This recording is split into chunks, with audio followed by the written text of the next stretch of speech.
how to follow sellers in Amazon shopping. In this video, I'm going to show you how you can follow different sellers. First of all, open the application. Now here you can simply tap on the product that you want to buy or purchase. So here I'm tapping on one. Now here on the top you can see the seller ID or profile picture. Simply tap on the profile picture.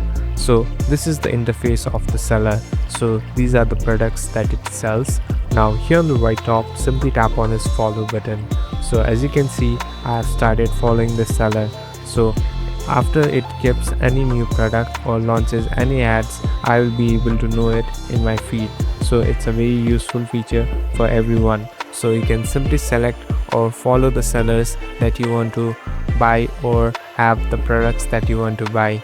Thank you for watching this video. I hope this video will help you.